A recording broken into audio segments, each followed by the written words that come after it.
એટલે આ જે વાત છે મિત્ર, એ વાત બહુ ઇન્ટરેસ્ટિંગ અને ઇમ્પોર્ટન્ટ છે કે વર્લ્ડ મીડિયમ છે ને તમારી ઇમેજિનેશનને ક્રિએટ કરવા દે, ફ્લાઇટ આપે.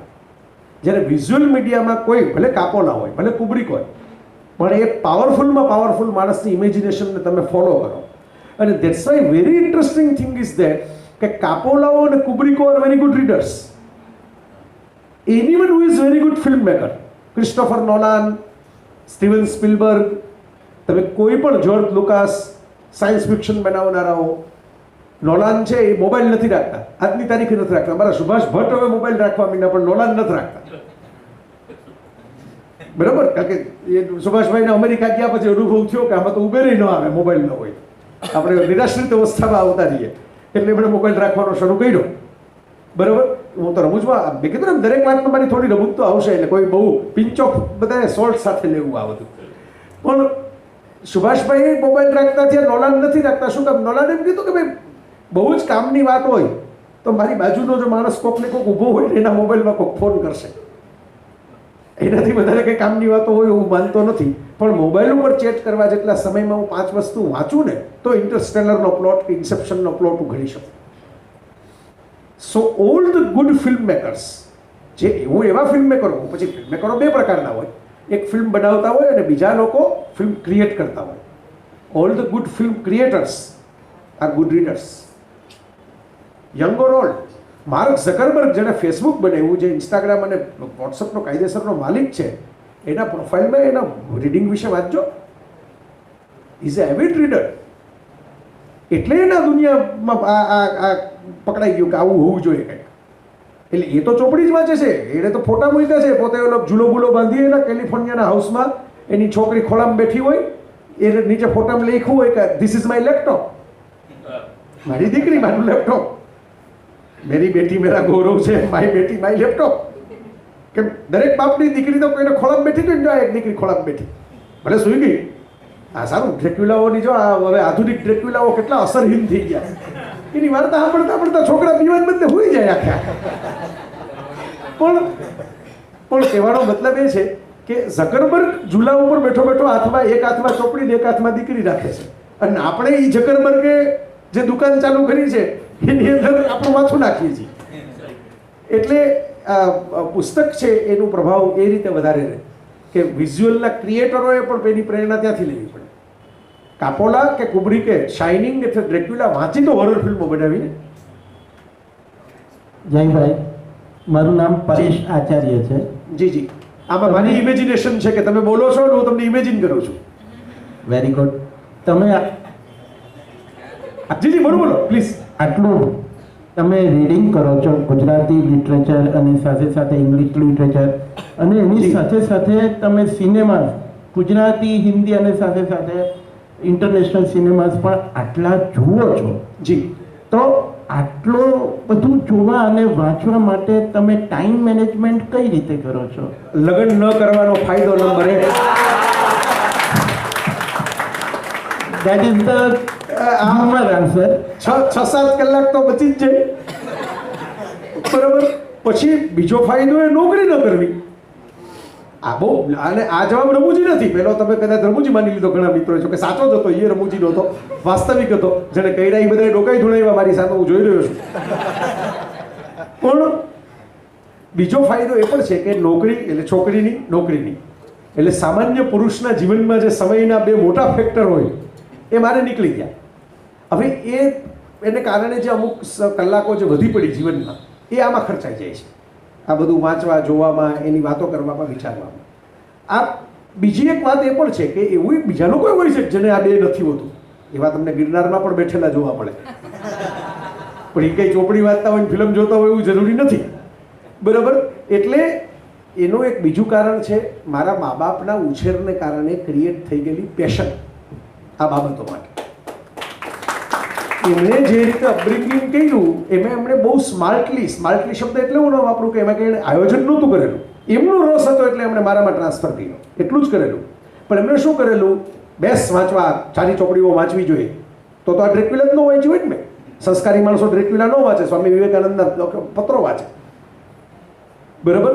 પણ એમણે મારી આસપાસ જે વાંચવું હોય, જે માણવું હોય, પછી એ ફિલ્મો ન જોવે પણ મારે ફિલ્મો પણ જોવી હોય એની સુવિધાઓ ઊભી કરતા ટૂંકમાં તમે કોઈને કહો નહીં કે આ વાનગી ખાવા જેવી છે, પણ ટેબલ ઉપર 5 પડેલી હોય, પછી માણસ તમારી હાજરીમાં વિવેકથી એમ કે ના ના ભૂખ નથી, તમે મૂકીને જતા રહ્યો. અને તમે મૂકીને જતા રહ્યો પછી માણસને ધારો કલાક પછી ભૂખ લાગે તો એ જોવે કે આ ટેબલ ઉપર આ કંઈક ભાઈ મૂકી તો ગયા જ છે, હાલો ને કંઈક ચાખીએ કેવું છે. પછી ભાવે પછી પૂછે કે ઓલું શું મૂક્યું હતું તમે ટેબલ ઉપર, નામ તો કેવું, મારે લેવું હોય ત્યાં લેવા જાઉં. એક ભાઈ મને એકવાર મુંબઈમાં એક પેકેટ દેવા આવ્યા હતા હલવાનું, તો મેં પહેલાં મેં કીધું મુંબઈના હલવા ખાધા જ છે ને મારું તો શરીર વધી જાય છે મીઠાઈ ખાઈને આમને તેમને, મેં લીધું નહીં માંડ તે એક કોઈક છોકરાને આપી દેજો, હું ક્યાં પાછું લઈ જાઉં, એમ કીને આપી ગયા. બરાબર. હવે થયું એવું કે સવારથી સાંજ સુધી એટલો ધમાલમાં રહ્યો કે મને ખાવાનું રહી ગયું. અને પછી ટેક્સીમાં બેસીને મને યાદ આવ્યું ભૂખ લાગી છે. મેં કીધું હવે 150 થયા એટલે ઓલું હલવાનું પેકેટ ખોલ્યું. એટલો બધો સરસ હલવો હતો કે મેં પેલા ભાઈને ફોન કર્યો, મેં કીધું લીધું તો ક્યાંથી, મને કીધું તો મને યાદ નથી. તમે એક સવારે મુંબઈનો ત્યારે એવું કહેતા હતા નથી જતો, હવે ફોન કરીને પૂછો છો કે લીધો તો ક્યાંથી. સમજો બરાબર. કારણ કે બાજુમાં હતું તો ભૂખ લાગી ત્યારે બટકું ભરાઈ ગયું, ભરાનું જ ખબર પડી કે આ તો આપણે ના પાડતા હતા પણ ખાવા જેવું હતું. આવું જ વાંચનમાં થાય, આવું જ કોઈ પણ કળામાં થાય, આવું કોઈ પણ શોખમાં થાય. મારી વિનંતી માતા પિતાઓને એટલી જ, યુવાન બેઠા છે જે ભવિષ્યમાં થશે એને એટલી જ કે તમે માહોલ આપો, ચોઇસીસ આપો કે ન આપો, માહોલ આપો. ચોઈસ એની મેળે છોકરા છોકરીઓ કરવા લાગશે. મને ખાલી માહોલ આપવામાં આવ્યો, ચોઈસ તો હું મારી જાતે કરતો થઈ ગયો.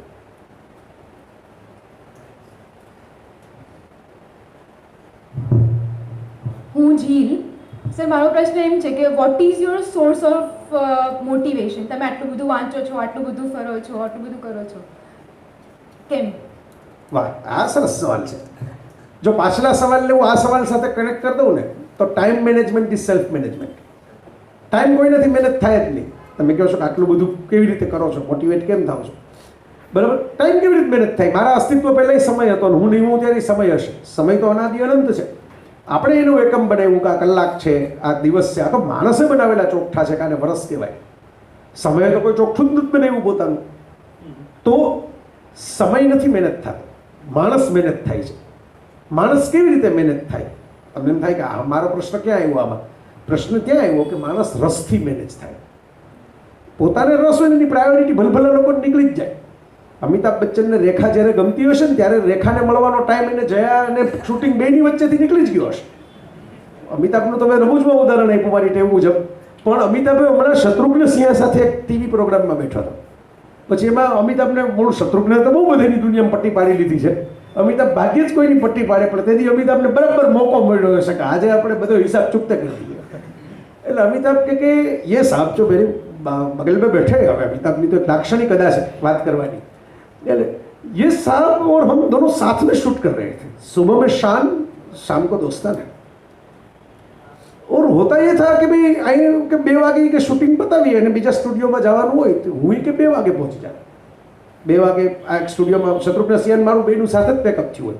બે સાથે બીજા પિક્ચરના સેટ ઉપર જવાનું હોય. એની કારમાં નીકળે, હું મારી કારમાં નીકળું, હું પહોંચી જાઉં. પછી આમ શત્રુઘ્ન સામે જોઈને કે ये साहब तो हमसे बहुत बड़े हैं, वो 6 बजे आते थे, 2 बजे की शिफ्ट. अब निकले थे साथ में, अमिताभना एग्जैक्ट आना थी, निकले थे साथ में, रास्ता था आधे घंटे का, मैं आधे घंटे में पहुंच जाता था, ये 4 घंटे कहाँ बिता के आते थे वो आज हमें बताएंगे. वो कहाँ जाते थे बीच में कि वो 6 बजे पहुंचते थे, आधे घंटे के रास्ते में एक साथ निकले, एक जगह पे ही पहुंचना है दोनों को. फिर भी प्रायोरिटी. શત્રુઘ્ન હશે ત્યારે લગ્ન બગડ એના નહીં થયા હોય, બરાબર, તો એ જાતો હશે કે એની પ્રેમિકાને મળવા માટે 4 કલાક, કોને ખબર. બરાબર. શત્રુઘ્ને તો જવાબ જ તો આપ્યો કે બચ્ચન સાહેબ તો હવે ખીંચ લેતે હે, ના કરીને એમ કરીને ગોળ ગોળ કરીને મોટલો વીટો વાળી દીધો આખો વાતનો. આ જવાબ એ છે કે તમને રસ પડે તો પ્રાયોરિટી ફરી જાય. શૂટિંગ છે, પૈસા મળે છે, તમે ફિલ્મ સ્ટાર છો, પણ એ બધું સાઈડમાં પડ્યું રહે, તમે કંઈક બીજે પહોંચી જાઓ. આ મેં કીધું સમજવા માટે હું આવા ઉદાહરણ આપું છું. મૂળ વાત છે આ ઇન્ટરેસ્ટ. મને પોતાને અમુક વાતમાં રસ બહુ પડે છે, અમુક વાત રહેવાય જ નહીં તમારાથી. મને એમ થાય, મને ઘણી વખત તમે જોયું હશે કે અમુક વાત છે ને હું પાસિંગ રેફરન્સમાં મારી કોલમમાં લખી નાખું. તમને એમ થાય કે આ વાક્ય જ વધારાનું છે, એમ કંઈ જરૂર જ નથી. મેં વચ્ચે મારી એક કોલમમાં એક પિક્ચરની વાત છે, એ કરતાં કરતાં બીજા એક પિક્ચરનું નામ લખી નાખ્યું. હવે એ હું પોતે એમ માનું કે હું એડિટર હોઉં તો એ 3 લીટી કાઢી નાખું. શું કામ? કારણ કે એનો કોન્ટેક્સ્ટ જ નથી આખી વાતનો. એ 3 લીટી કાપીને પણ આખો લેખ તમે વાંચી શકો છો. તો જય વસાવડા લેખક તરીકે શું કામ લખે છે, એડિટર તરીકે કાપી નાખે તો? કારણ કે અંદર એવું એમ ઉત્પાદ છે કે આ એટલી બધી રસિક ફિલ્મ છે કે જો આનું નામ હું આમાં લખી નાખું ને તો કદાચ આ લેખ વાંચનારો કોઈક જોયા આવે ખરો. હવે એને લેખમાં કંઈ એમ તો કહેવાતું નથી કે 1 મિનિટ લેખ આપણે આ જેટલાની વાત સાઈડમાં રાખીએ, પણ તમે આ પિક્ચર જોયો જો શુક્રવારે રિલીઝ થયું છે, એવું મારેથી લેખમાં નથી બોલાતું, એટલે હું એ વિન્ડો ક્રિએટ કરું છું 2 લીટી લખીને. શું કામ? રહેવાતું નથી. કેટલીક વસ્તુઓમાં મને ઘણા લોકો એમ કહે છે કે તમે આવું ન કહેવાય, આ ન લખાય, આ સબ્જેક્ટ એવોઇડ કરાય, આમાં તમે ન પડ્યા હોય તો હાલે, ખોટી કોન્ટ્રોવર્સી થાય. એટલે હું કહું કે ચાલે, એ તો મને ખબર છે, મને તો આવડે છે, અમે નાગરોમાં એટલી મુત્સદ્દીગીરી તો હોય જ કે કેમ હલાવી નાખું. બરાબર, એ તમને સાપ ભી ન મરે ઓર લાઠી ભી ન તૂટે એવા જવાબો આપવાનું તો અમને 500 વર્ષથી કેળવણી છે. બરાબર, પણ તોય મને એમ અંદરથી થાય કે ના ના, એમ ચલાવી કેમ લેવાય? ભલે ભલે કોન્ટ્રોવર્સી થતી, ભલે ભલે 5 જગ્યાએ જવાબ દેવા પડતા, ભલે 2 જગ્યાએ જૂતા ખાવા પડતા, પણ આ તો કેવું જ છે, આ તો બોલી જ જવું છે, આ તો લખી જ નાખવું છે, આ તો ફોટો મૂકી જ દેવો છે. એવું મને ઘણી વાર થાય. હું તો નિખાલસતાથી કહું છું કે ભાઈ એમ કોઈક સરસ ફોટો જોઉં કોઈ એમ કે એઝ અ મેં ફિમેલના ફોટા મૂક્યા છે, પછી કેટલાક લોકોએ હોવા કરી મૂકી કે હા તમે તો જેન્ડર બાયસ છો, પછી 2-4 હારા ટાઈગર શ્રોફ જેવા કોઈક દેખાડા એને મૂકી દીધા વચ્ચે વચ્ચે. બરાબર, કહેવાનો મતલબ એ છે કે તમને અંદરથી ધક્કા લાગે. હું તમને એક્ઝામ્પલ બહુ સિમ્પલ આપું છું, પણ વાત બહુ મોટી છે એની પાછળ. ધક્કો તમને લાગે કે આ કરવું જ છે, આ થાય જ છે. મને હસીત મહેતા મળે, અમારો કોઈ બીજો સ્વાર્થનો કંઈ સંબંધ છે નહીં. બરાબર, અમારે કંઈ એકબીજા સાથે નોકરી નથી કરવાની. એ એની રસ્તે એટલા બધા પાવરફુલ છે કે એમાં એને કંઈ મારી જરૂર નથી પડતી. બરાબર, હું મારા રસ્તે છું. એકબીજા સાથે કનેક્શન હોય, એનો ફોન આવે કે આનું એક આ કામ છે, હું એમને કહું કે આ એક મારું કામ છે, એ કરી દેતા હોય, પણ એકબીજા સમર્થ છે એકબીજા વગર રહેવા માટે. મને અંદરથી એની સાથે એટલી મજા આવી જાય છે કે હું એને કરીશ વચન તવાવાળું વચન આપી જ દઉં છું કે ભાઈ તમે જ્યારે કહો, જેમ કહો, જ્યાં બોલાવો ત્યાં હું હાજર જ છું. 1-2 વાર પછી હસીતભાઈ ચોખવટ કરવી પડે કે તમે ના ના આમાં જો હું ચોખવટ કરું છું, આ ફોન હું તમને કરું છું ખાલી પૂછવા, આ એવી કાર્યક્રમ નથી જેમાં તારીખ તમારે એડજસ્ટ કરીને આપવી પડે, એટલે ફ્રેન્કલી ના પાડી દેજો. આટલી પ્રસ્તાવના બાંધીને પછી તારીખ પૂછે, અંદરથી આવે છે. એટલે life is a motivating factor. લાઈફના જે ઇન્ટરેસ્ટ છે એ મોટિવેટિંગ ફેક્ટર. હું બહાર ફરવા જાઉં, ઘણી વખત થાકેલો હોઉં, મને થાક લાગે, મને એમ થાય કે હવે ચાલો, હવે નથી, હવે ખાઈ લઈને સૂઈ જાય. પછી એમ થાય કે ના ના, હજી તો કાલે તો ફ્લાઇટમાં ઉડી જવાનું છે, હજી તો આ નગરમાં હમણાં વિયેનામાં હું ગયો હતો તો ત્યાં સ્ટ્રાઉસનું એક પૂતળું, જેનો મેં ફોટો પછી ફેસબુક ઉપર મૂકેલો, એક વાયોલિનનું ફેમસ પૂતળું છે. તો મને એ દિવસે, કારણ કે 5-7 દિવસથી હું એક ધારો રખડતો હતો, એની પહેલાં યુએસમાં રખડતો. એ દિવસે ખરેખર ટાંટિયાની કઢી થઈ ગઈ સવારથી, અને મને એમ થયું કે હવે નથી જોવું. અને અમુક વિસ્તારો જે એવા છે કે ચાલીને જવું સહેલું પડે, ટેક્સીમાં બેસો મુંબઈ જેવું છે, ટેક્સીમાં બેસો મોડા પહોંચો, ચાલો તો વહેલા પહોંચો. પછી મને એમ થયું કે મેં કીધું યાર હવે કાલે આજે રાતની, તે દિવસે રાતના જ ફ્લાઇટ, મેં કીધું આજે રાતના તો ઉડી જવાનું છે, હવે સ્ટ્રાઉસ થોડો ઉડીને કંઈ રાજકોટ આવવાનો છે એનું પૂતળું ભેગું લઈને. તો કમસે કમ આપણે વિયેના આવ્યા તો વિયેના તો ઘરે ડિસ્કવરી ચેનલમાં જોવા મળે. વિયેના તો એ પૂતળું એકવાર સામે ઉભા રહીને જોવું તો જોઈએ, શું આમ એટલે અંદરથી ધક્કો લાગ્યો. એ જે એનર્જી તમે એમ કહો છો કે આ બધું કરવાની ક્યાંથી આવે, એટલે ઓલા થાકેલા પગમાં થોડુંક જોશ આવ્યું. કોઈ નહોતું મારી બાજુમાં, કોઈ હતું નહીં. બરાબર, ફોનનું નેટ છે, એના ડેટાની લિમિટ પૂરી થઈ ગઈ હતી, એટલે ડેટા પૂરો થઈ ગયો આજના જમાનામાં, એટલે ફોન ડેટ થઈ ગયો કહેવાય. વાતો ક્યાં કોઈને કરવી જ છે, બધા ડેટામાં જ રસ છે. બરાબર, એટલે એ પણ ડેટ થઈ ગયો હતો. છતાંય હું પહોંચ્યો, ફોટા પાડ્યા, ફોટા પાડીને ફેસબુક ઉપર એક પોસ્ટ પણ બનાવી, એટલે એમ ફૂલ સર્કલ પૂરું કર્યું કે ભાઈ વેચી પણ લીધું, ખાઈ પણ લીધું અને વેચી પણ લીધું. બરાબર, પછી એમ થયું કે ભલે ભલે ભલે પગ દુખશે, એ તો 2 દિવસ દુખશે ને, એ તો આપણે ફ્લાઇટમાં લાંબા પગ કરીને જેટલું બેસાશે એટલું બેસશું, ઘરે જઈને 2 દિવસ વધારે સૂશું. બરાબર, પણ જોવાઈ ગયું ને, બસ આ ખેંચે છે. અને મને એવું લાગે છે કે એ પેલું બાળકની જે ઓલી હોય ને, એ બાળકોમાં બહુ હોય, મોટાઓમાં નથી હોતું. બાળકોમાં હોય, બાળકો ઊભા થાય, થાકેલા હોય, રડતા હોય, અડધા ઊંઘી ગયા હોય, ત્યાંથી પાછા બેઠા થાય, પાછા જીદ કરે, પાછા ઊભા થાય, પાછા દોડે. એ વૃત્તિ છે ને ત્યાં સુધી જ આ દરબાર ભરાયેલો છે. કારણ કે આમાં કંઈ જય વસાવડાનું છે નહીં. જ્યાં આવે છે ને રસ પડે છે, એ રસ મારો છે એટલે તમને ચેપ લગાડે છે. આ પોઝિટિવલી કોરોના વાયરસ. સોરી, જવાબ થોડો લંબાઈ ગયો, પણ મને પ્રશ્ન જરા ઇન્ટરેસ્ટિંગ લાગ્યો. છેલ્લો પ્રશ્ન. મારું નામ વિષ્ણુ જોશી સર. તમે નૈરાશ્ય શબ્દની એક વાત કરી, એટલે મારે પૂછવું હતું કે તમારા મત મુજબ જિંદગી એટલે શું? તમારી વ્યાખ્યા શું જિંદગીની? અને બીજો એક ક્વેશ્ચન એવો હતો કે જીવનની અંદર કોઈ પણ અગત્યનો નિર્ણય લેવો હોય તો એ પછી બુદ્ધિથી લેવો જોઈએ કે લાગણીથી લેવો જોઈએ? વાહ, સરસ સવાલ, અઘરો સવાલ. સરસ તો કરો, સરસ તો મોટાભાગના સવાલો બધા સરસ જ હતા, એટલે બધાને હું ક્રેડિટ આપું એમાં. તો અહીં તો સરસ સવાલો કાયમ આવે જ છે, એટલે મેં જ ચોખવટ કરી પૂછજો જ. પણ આ અઘરો સવાલ છે. અઘરો એટલા માટે કહું છું કે બુદ્ધિ અને લાગણી, હવે અમુક પ્રશ્નો એવા હોય છે કે જ્યાં બુદ્ધિવાળો ઉકેલ કામ લાગે, અમુક પ્રશ્નો એવા હોય જ્યાં લાગણીવાળો ઉકેલ કામ લાગે. કૃષ્ણએ એમના જીવનમાં જુઓ તો અમુક જગ્યાએ લાગણીથી નિર્ણયો લીધા છે. દ્રૌપદીએ કૃષ્ણને મેણાટોળા માર્યા, મારા છોકરા મરી ગયા, તમારો વંશ જીવતો રહી ગયો, અભિમન્યુવાળો, અને મારા બધા સાફ થઈ ગયા. તો તમે કંઈ કર્યું નહીં, તમે કંઈ જોયું નહીં. કૃષ્ણએ જોયું કે આ સિચ્યુએશન ઇમોશનલ છે, આ સિચ્યુએશનલમાં ગીતા ન સંભળવાની હોય. આમાં દ્રૌપદીને એમ ન કહેવાનું હોય કે ઉભો રહે તો હું તને આત્માની ગતિ શું થાય છે સમજાવું. એ માં એના છોકરા માટે રોવે છે, ત્યારે એને આત્માની ગતિ નહીં ખ્યાલ આવે. એ સમજવા માટે એને 2 કલાક જવા દેવા પડશે હજી. એટલે મહાભારતમાં એવું લખાયેલું છે કે કૃષ્ણ મૌન રહ્યા. he kept mum, silence. નથી બોલવું, ભલે એનો જેટલો ઉકળાટ, જે કંઈ ગાંધારીએ ઠાલવી દીધો, હવે દ્રૌપદી ઠાલવે. ગાંધારી ત્યારે નહોતો ઠાલ્યો, એ પછી ઠાલ્યો. પણ એમ કે કૃષ્ણ અમુક જગ્યાએ સામા માણસને ઠલવા દે છે. ત્યાં ગીતા ન સંભળાવી શકે, ત્યાં વિરાટ દર્શન ન કરે, ત્યાં સુદર્શનને ડાકુ ના કાપી નાખે કે જાજી બડબડ કરી તો હવે હું એના માટે ઊભો છું. 18 થી તમને યુદ્ધ જીતાડી દીધું, આ કે આખું ચા મળવા માટે. લાગણીથી કામ લીધું. This is emotional situation. અહીં તર્ક નહીં ચાલે, રીઝન નહીં ચાલે. પણ અર્જુનને પાછું એમ નથી કીધું કે અરે બેટા, અરે નથી લડવું, કાંઈ વાંધો નહીં, હાલ ભાઈ આપણે તને સરસ મજાની પથારી કરી દઉં, તું તને હોઈ જા, તો જ્યારે મૂડ આવે ત્યારે આપણે પાસે લડવા જાશું. ત્યાં બુદ્ધિથી કામ લીધું, ત્યાં સીધું રીઝન આવી ગયું કે ઉભો રે, આય ઉભો રે, સાંભળ તો હું કામ લડવાનું છે, તને કન્વિન્સ કરતો હમણાં. સમજો. એટલે હું કૃષ્ણ પાસેથી શીખ્યો એ કે આવા કોઈ ચોખ્ઠા લિંગ જીવનમાં હોતા નથી. જીવન બુદ્ધિનું પણ બનેલું છે, લાગણીનું પણ બનેલું છે. આ માઇક્રોફોન બુદ્ધિ છે, માઇક્રોફોનમાંથી હું જે બોલું છું એ લાગણી છે. તો માઇક્રોફોન પણ જરૂરી છે અને સ્પીચ પણ જરૂરી છે. એકલું માઇક્રોફોન શું કરશે? માઇક્રોફોન વગર મારી સ્પીચ કેટલા સુધી પહોંચશે? એટલે life is combination of both, એટલું હું સમજો છું.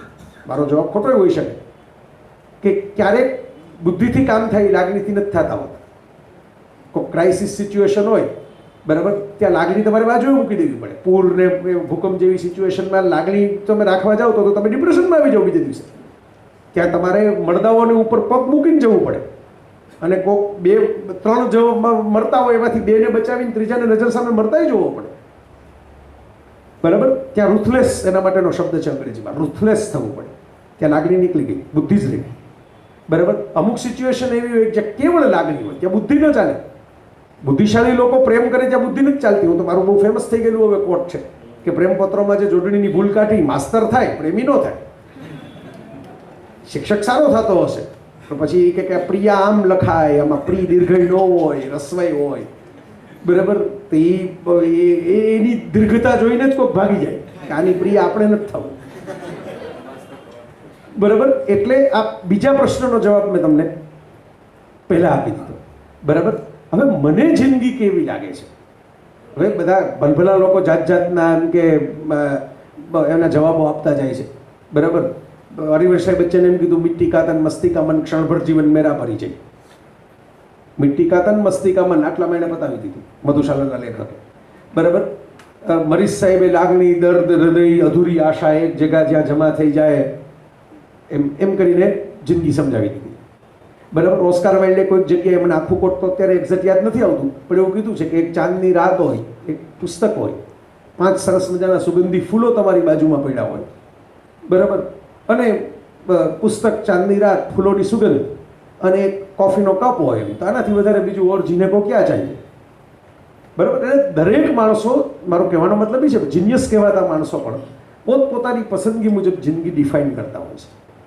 એટલે મારી જે ડેફિનેશન હોય એ મારી પસંદગીની હોય. મને એમ લાગે કે મૂવીઝ મને બહુ ગમે, થોડીક સરસ વાંચવા જેવા પુસ્તકો, થોડાક સરસ મજાની મૂવી. હવે DVD એવો શબ્દ નીકળી ગયો, હવે તો વેબ્સ બધું આવી ગયું, વેબ કન્ટેન્ટ, નેટફ્લિક્સ કે એમેઝોનના કનેક્શન, બરાબર.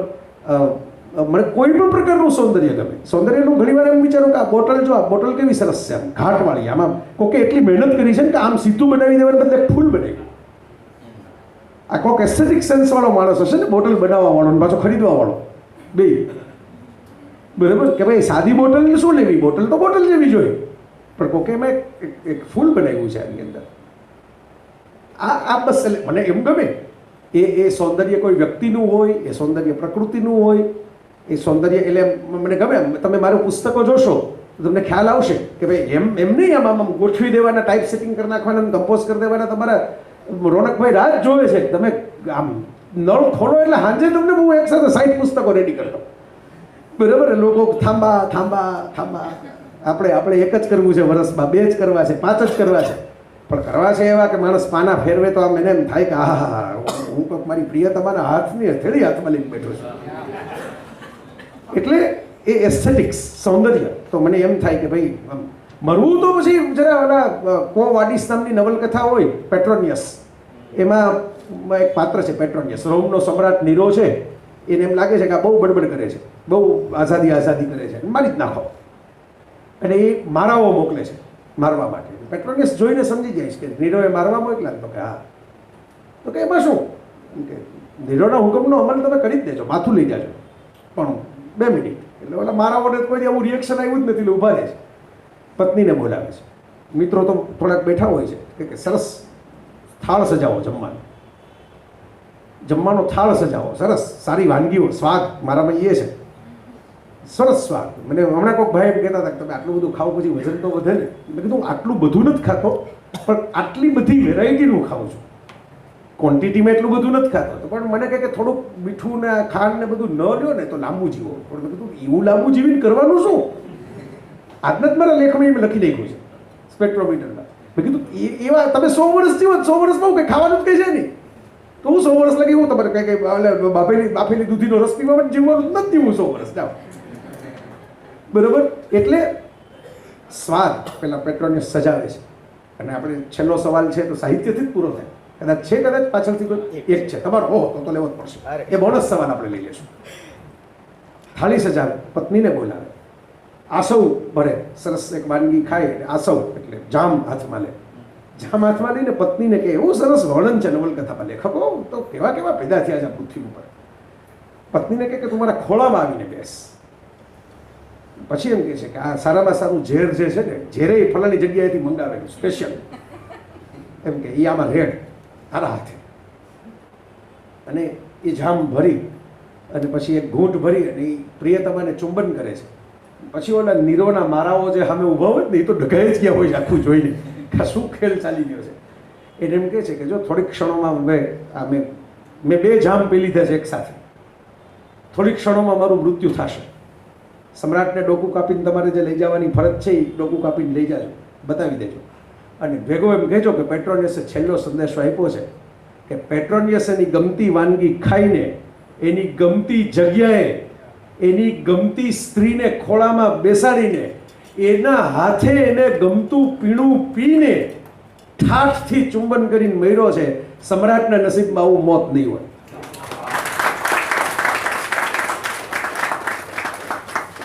આ બધા પૃથ્વી વલ્લભની જે ઠાઠ હતો ને એ ઠાઠ છે. પેટ્રોનિયસને પૃથ્વી વલ્લભ મેં ક્યારેક આ બોલા ભાઈ જેમ વોલ્ડેમોર્ટને ડ્રેક્યુલાની કરીને એવું આ વાંચ્યું ને જ્યારે મેં, ત્યારે મને પૃથ્વી વલ્લભ સીધો મુનશીનો યાદ આવ્યો કે પૃથ્વી વલ્લભમાં આ હતું કે ભાઈ મરીએ તો એમ મરીએ કે પછી જે જીવતા રહી ગયા એને એમ થાય કે ક્યાં મરી ગયો. એટલે આ મને મારી જિંદગીની ડેફિનેશન આ છે પેટ્રોનિયસ સ્ટાઇલ. કોઈ નેટફ્લિક્સમાં ફિલ્મો ભલે ચાલુ રહી, બરાબર, આજુબાજુ બધા સરસ મિત્રો ગોઠવાયેલા હોય, સરસ સ્વાદની મહેફિલો સજાવેલી હોય, બરાબર, પ્રિયાઓ ભલે ન મળતી હોય ત્યારે કોઈક આવી ગયું હોય તો બહુ સારું, બરાબર. તો આવી રીતે લહેર કરતા કરતા આ જિંદગી જીવવાની, અને જીવવાની જેવી રીતે કે ફટાકડો ક્યારે થવાનો છે કોઈને ખબર જ નથી. એટલે એવી મૂંઝવણ જ ન રહે કે આપણે આ તેદી બાકી રહી ગયું હતું. થાય એટલું કચકસાવીને લે જ લેવાનું જીવન. Yes, last question. દિવ્યેશભાઈ. આભાર આપનો. દિવ્યેશ નામ છે મારું. આ બધા દિવ્યેશ 1 2 3 તમે કહેતા હતા ને? દિવ્યેશ પહેલો, દિવ્યેશ બીજો, દિવ્યેશ ત્રીજો. ફરાઓન રાજાઓ જેવું લાગે છે ઇજિપ્ત. બરોબર જી બહુ ટૂંકમાં સવાલ પૂછીશ કે જે તમારે જે પ્રકારે તમે જિંદગી જીવી રહ્યા છો અત્યારે, મને ખબર છે કે તમે બહુ ટાઈમ નથી કાઢી શકતા, છતાં ક્યારેક એવું થાય કે તમને ખાલીપો બિલકુલ થાય. તો શું કરો? બિલકુલ થાય. હું ઘણી વાર બોલ્યો છું, મેં લખ્યું છે, ક્યારેક ક્યારેક એવા લેખોય લખ્યા છે. લોકોને પેલા જલસાવાળા લેખો બહુ ગમે ને એટલે એ વધારે યાદ રાખે ને આવા લેખો કે આ તો કંઈક બહુ કંઈક બોર કરે છે એમ કરીને ભૂલી જતા હશે. પણ લાગે જ કોઈ પણ માણસને લાગે, હું એમ કહું કે જ્યાં પ્રકાશ આવે ત્યાં પડછાયો આવે કે ના આવે. ઇટ્સ પ્યોર સાયન્સ છે ને. તમે જે ક્ષણે દીવો પ્રગટાવો છો એ જ ક્ષણે મેષ તો ઊભી થાય જ છે. કોઈ પણ ને થાય, બને જ શું. એટલે તમને જે માણસ બહુ જલસાથી જીવનારો લાગે એ જેટલો પેલો પ્રકાશમાં છે એટલું અંધારું તો ક્રિએટ થવાનું જ છે સામું. આ બહુ શાહરૂખ ખાનના અમુક કોટ પણ બહુ ગમે. મેં એકવાર લખેલું શાહરૂખ ખાન એક્ટર કરતાં સારો ફિલોસોફર છે. એની એક્ટિંગની દુકાન તો અત્યારે બંધ થઈ ગઈ, ફિલોસોફીની એને ચાલુ નથી કરી, બાકી ચાલે એવી છે. પણ એણે એકવાર એમ લખેલું કે જેટલું તમારું શિખર ઊંચું એટલી જ ખીણ ઊંડી. કે શાહરૂખ ખાન પડે ને તો બહુ મોટો ધડાકો થાય, કારણ કે તમે ઉપરથી સીધા નીચે પડો છો. બરાબર. નરેન્દ્રભાઈ વડનગરની ચૂંટણી હારી જાય એમાં ફેર ન પડી, જિલ્લા પંચાયતની, તાલુકા પંચાયતની ચૂંટણી હોય. નરેન્દ્રભાઈ વડાપ્રધાન પદની ચૂંટણી હારી જાય તો અડધી દુનિયાને છાપાઓની હેડલાઇન પડી જાય. એના જેવી વાત છે. જેટલું શિખર ઊંચું એટલી હંમેશા ખીણ ઊંડી ક્રિએટ થાય. ઇન્દિરા ગાંધીને તેનો અનુભવ થઈ ગયો. નરેન્દ્રભાઈ તો સતત વિજયમાં જ રહ્યા છે, પણ ઇન્દિરા ગાંધીને તો કે એક બાજુ 1971નું યુદ્ધ અને દેવી સ્વરૂપ, અને બીજી બાજુ કટોકટી પછી લોકોનું રિજેક્શન. બરાબર. એટલે ખાલી પાવો તો ભલભલા મહારથીઓને લાગે જ. પણ સારું કૃષ્ણ પાસેથી શીખવાનું હોય કે તમારો વિષાદ તમારા પૂરતો રાખો, આનંદ બધા સાથે વહેંચવો. બરાબર. આનંદ બધા સાથે વહેંચવો. કારણ કે લોકોને વિષાદ આપીને તમારે શું કરવાનું? તમે વિષાદના અનુભવમાંથી પસાર થયા હો તો તમને એમ ખબર પડે ને કે આ કલાકો કંઈ હારી નથી. બરાબર. દેશી કાઠિયાવાડી કહું તો આમાં તો કંઈ કાઢી લેવાનું નથી આ કલાકોમાં. બરાબર. આમાં કંઈ મળવાનું નથી તો શું કરવાનું? એ કલાકો બીજાને શેર કરવાની, એટલે એને દુઃખી કરવાના. એના કરતાં બેટર છે ક્રિએટિવ માણસો હો તો તમે થોડુંક ચિત્રમાં, સંગીતમાં જેવા ક્રિએટિવ લોકો. હું તો માનું છું કે કોઈ ગાયકો આવું જ કરતા હશે કે ક્યારેક એકાદ ગઝલની અંદર પોતાનું દર્દ ઓગાળીને તમારી સામે રજૂ કરી દેતા હશે. એ દિવસે એને માથાકૂટ કે ઝઘડો થઈ ગયો હોય, ગઝલ એના માટે એને ગાઈ નાખી હોય. આપણે એમ માનીએ કે આપણે તાળીઓ પાડીએ એના માટે ગાય છે. બરાબર. એટલે હું આવા ખાલીપાના મેનેજમેન્ટ કરું છું. એવી રીતે કંઈક સ્વાર્થી લખી નાખું, કંઈક એવું કંઈક ગીત યાદ કરી લઉં, કંઈક સાંભળી લઉં, ક્યારેક પબ્લિક સાથે શેર કરું, ક્યારેક મારી જાત સાથે શેર કરું. મુશ્કેલી શું થાય કે એક હદ પછી તમે મોટા એટલે કહેવાતા મોટા, આવા લોકપ્રિય કે વોટેવર, એ થઈ ગયા પછી તમને એકાંત ઓછું મળે. કારણ કે તમારી જવાબદારીઓ ઘરમાં વધતી જાય અને બહાર પણ વધતી જાય. એટલે એક મુશ્કેલી એ થાય. બીજી મુશ્કેલી એ થાય કે જેમ જેમ તમે પગથિયા ઉપર ચડતા જાઓ ને એમ સેમ પેરિટીના માણસો ન મળે. કાં તમારાથી ઉપર ના મળે, કાં તમારે નીચે ના મળે. સેમ અઘરા છે એ બ્લેસ્ડ લોકો હોય કે જે મળી જતા હોય. બરાબર. અને અટપટું થાય. તમને જુદી રીતે સમજાવું. મહેન્દ્રસિંહ ધોની છે, એને કન્ફ્યુઝન થાય તો એ કોને સલાહ લે? ધોનીને આપણે જોયો છે જ captain cool, captain in control, captain in command. બરાબર. વિરાટ કોહલીએ તો વર્લ્ડ કપ વખતે લખી જ નાખ્યું હતું કે ભાઈ for ever you are my captain. એની હાજરીમાં વિરાટ કોહલીને મને જ નથી થતું કે કેપ્ટનશીપ કરું, એવી આપણે ગ્રાઉન્ડ ઉપર જોયું છે. હવે આજે આપણે જાણીએ છીએ ને કે ધોની ઇઝ ઇન ડાયલેમા. બરાબર. ધોની એ બતાવતો નથી, એટલો કંટ્રોલ છે, એટલી એની આવડત પણ છે ને એટલી એનામાં નર્વ્સ છે એટલી મજબૂત. બરાબર. એ દુનિયાને નથી બતાવતી. ફોટા તો એની દીકરી આરે જ મૂકે છે, પત્ની આરે જ મૂકે છે. પણ જે કંઈ તમે ને હું ધોનીના ચાહકો કે ટીકાકારો જેટલી માથાકૂટ કરીએ એટલી એને તો અંદર થતી જશે ને. તો હવે શું નિર્ણય લેવો? અને હવે ક્યાંક કદાચ આપણે ચૂકી ગયા એ ક્ષણ ચૂકી ગયા તો હવે લંબાવવું, ન લંબાવવું, હવે એમ બોઠા પડવું કે તેની ક્ષણ જતી રહી હતી, હવે કાંઈ વાંધો નહીં, આજે આવજો કહેવા આવ્યો છું, તો હવે બોઠા પડવાનો વારો આવે. હવે ક્ષણ પાછી પકડવા જ આવી, કેમ પકડવી? 1 વર્ષથી રમાણું નથી. મારો પોઈન્ટ એ છે, પોઈન્ટ ધોની કે ક્રિકેટ નથી, પોઈન્ટ એ છે ધોની કોની બાજુ બેસીને એમ કે હવે આ મૂંઝવણ છે, શું લાગે તમને?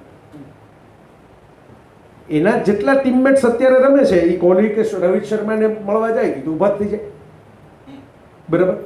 સચિન તેંડુલકર ધારો કે આપણે એમ કહીએ ધોનીએ તેંડુલકરને મળવા જવું જોઈએ. કપિલ દેવ, સચિન તેંડુલકર આ બધા લોકોએ હમણાં પોતપોતાના સ્ટેટમેન્ટ જાય એમને શું કીધું, મહેન્દ્રસિંહ ધોની ઇઝ અ સચ અ ક્લાસ ક્રિકેટર કે he will take decision, we can take decision on behalf of them. આ તો ઓપનલી કહી દીધું બે જણાએ, સચિન અને કપિલે. બરાબર. એટલે હવે તમે સચિન ને કપિલને મળવા જાઓ એટલે સચિન તો એમ જ કે સચિન તો આમે બહુ ઠાવકો છે. સચિન તો એમ જ કે ને અરે ભાઈ હું પોતે મારો નિર્ણય નહોતો લીધો મેં 3 વર્ષ લગી, તને તો હું શું જવાબ આપું એમ. તું તો આટલો હોશિયાર ને, આટલા તારી કેપ્ટનશીપમાં અમે લોકો રહીમાં તને અંદરથી આવશે, તને અંદરથી આવશે. મોટા માણસોને છટકી જાય બહુ નિખાલસ કહું, કારણ કે એનું કોટ આવે ને ભેગું. જો જવાબ આપે તો પછી આખી જિંદગીની જવાબદારી ભેગી આવે કે આણે કીધું તું મેં નિર્ણય લીધો. એટલે મહાન માણસો છટકી જાય, આશીર્વાદ બહુ આપે, શુભેચ્છાઓ બહુ આપે, પણ નિર્ણય નો આપે. બરાબર. કહેવાનો મતલબ એ છે કે પછી ધોનીએ જાત સાથે જ ડાયલોગ કહીને રાખવો પડે. એક લેવલ પછી ધોનીનો આ શ્રાપ છે, શ્રાપ છે. પેલું વરદાન મળ્યું ને જે કેપ્ટન કુલ થવાનું, એ શ્રાપમાં પરિવર્તિત થઈ ગયું. હાર્દિક પંડ્યા ઊભો હોય ને તો હમણાં મફતમાં 10 જણા સલાહ આપે કે હાર્દિકને નથી ખબર પડતી, ઉભા રહ્યો આપણે એને કોઈ કીધું છે પણી જાય પછી નવો આ પાડે, એના કરતા હા પાડી તો આગળ જ વધી જાય, પછી બીજું બધું વિચારશે. બરાબર. કારણ કે તમે એની પર્સનાલિટી એ લેવલની છે કે તમને લોકો ઘરે આવીને કહી જાય કે જરાક આ સલાહ હું આપું છું, તમે આમ ન કરે ને આમ કરે.